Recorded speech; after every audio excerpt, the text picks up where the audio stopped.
এমন দুইজন ফেরেশতা ছিলেন, তাদের নাম হারুদ ও মারুদ ছিলেন। তারা আসমানে তারা থাকতেন। এমন একটা সময় ছিল গো ভাইজানেরা, সেই সময়তে সাত আসমানে কোনো পর্দা ছিল না। ইদ্রিস আলাইহিস সালামের সময় সাত আসমান থেকে একবার পর্দা হটিয়ে নেওয়া হয়েছিল। সেই সময়তে পর্দা যখন হটিয়ে নেওয়া হয়, তখন সেই ফেরেশতাগণেরা বলেছিল, ও আল্লাহ, আপনি যে মানুষ পয়দা করেছেন, যে মানুষকে আপনি দুনিয়াতে পাঠিয়েছেন, সেই মানুষেরা আপনার খায়, আপনার রিজিক ভক্ষণ করে, তারপরে তারা দুনিয়াতেই গুনাহতে লিপ্ত হয়, তারা গুনাহ ব্যভিচার করে, তারা তো আপনার ইবাদত করে না। তখন আমার আল্লাহ সুবহানাহু ওয়া তাআলা বলেছিলেন, ও ফেরেশতাগণেরা, শুনো, আমি যেটা জানি সেটা তোমরা জানো না।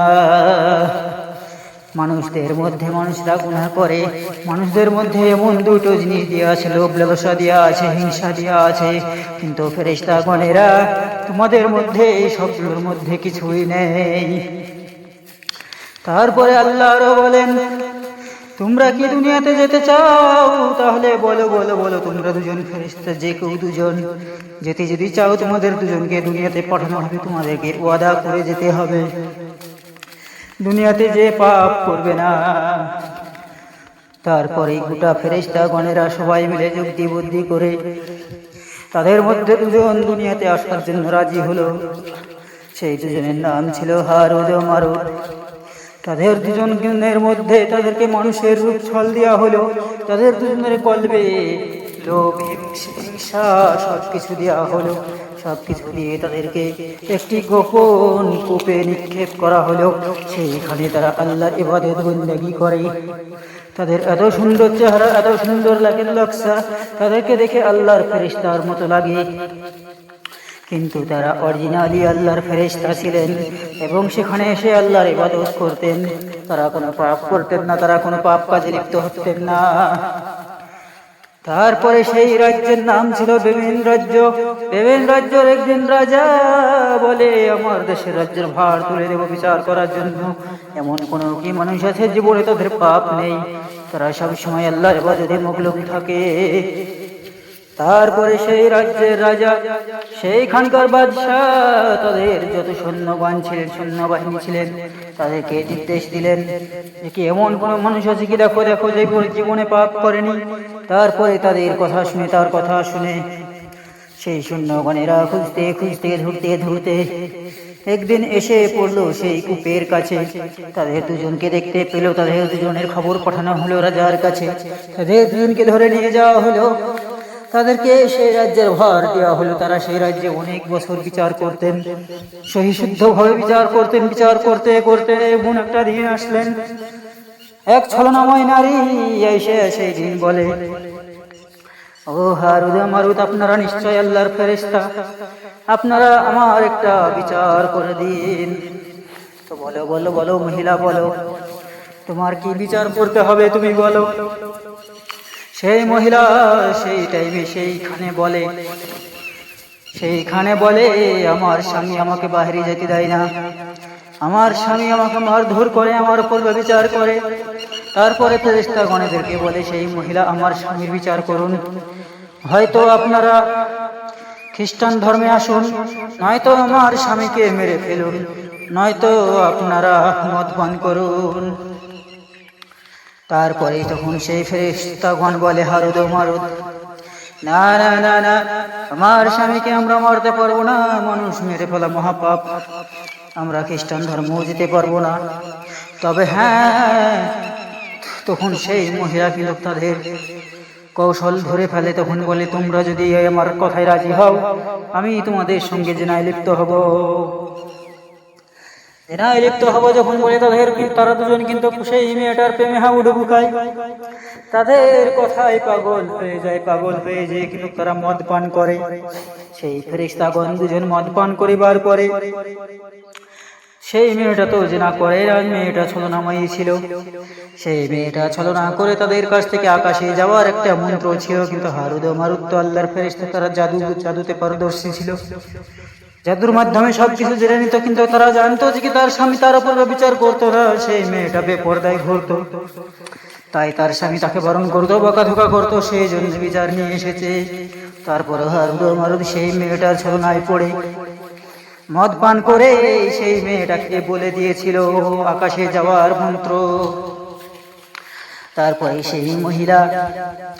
তারপরে সেই মহিলা আকাশের দিকে যখন সেই মন্ত্র শিখে ছলনা করে যাওয়া শুরু করে, চার আসমানে সেই মহিলাকে সেখানে আগুনের গোলার মতো করে নিক্ষেপ করে রেখে দেওয়া হয়, বন্দী করে। সেইখানেই সেই মহিলা আজ পর্যন্ত, কিয়ামত পর্যন্ত বন্দী থাকবে। তারপর আল্লাহ আকাশে পর্দা আবার দিয়ে দিলেন।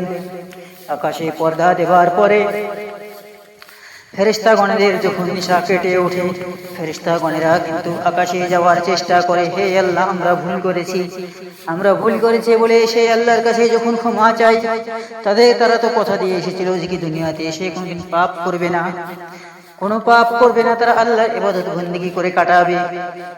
কিন্তু আল্লাহর সঙ্গে কথা বলে এসেছিল, আল্লাহর কথা লঙ্ঘন করেছে, সেই কারণে তাদের ঠ্যাংকে উপরে তাদেরকে উল্টো করে টাঙিয়ে দেওয়া হলো। বিভিন্ন রাজ্যের কুফ শহরে একটা কুফার মধ্যে একটা কূপে, সেখানে উল্টো করে তাদেরকে টাঙিয়ে রাখা হলো। সেখানে তারা সেইভাবেই থেকে গেল। আজ থেকে কিয়ামত পর্যন্ত তারা সেইভাবেই থাকবে। তো বলি ভাই জানেরা, অভিভাবকের জোয়ান যুবক তরুণেরা, তোমরা সকলে আল্লাহর ইবাদত বন্দেগী করো। আল্লাহ চাইলে অনেক কিছু করতে পারে। সকালবেলা ধনীকে বিকালবেলায় গরিব বানিয়ে দিতে পারে, বিকালবেলার গরিবকে সকালবেলায় রাজা বানিয়ে দিতে পারে। তো ভাই জানেরা, তোমরা কাজ কাম করো, জীবিকা অর্জন করো, তার পাশাপাশি আল্লাহর ইবাদত করো। আল্লাহুম্মা সাল্লি আলা সাইয়্যিদিনা মাওলানা মুহাম্মদ ওয়া আলা আলি সাইয়্যিদিনা মাওলানা মুহাম্মদ সাল্লি আলা মুহাম্মাদিন সাল্লি আলা মুহাম্মদ।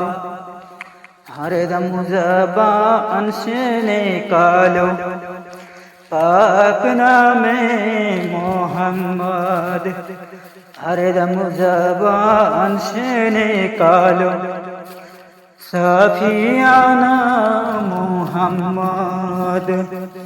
अल्लाहुम्मा सल्ली अला सय्यिदिना मौलाना मुहम्मद वअला आलि सय्यिदिना मौलाना मुहम्मद सल्ली अला मुहम्मदिन सल्ली अला मुहम्मद। हरदम ज़बान से निकालो पाक नामे मोहम्मद, हरदम ज़बान से निकालो साफियाना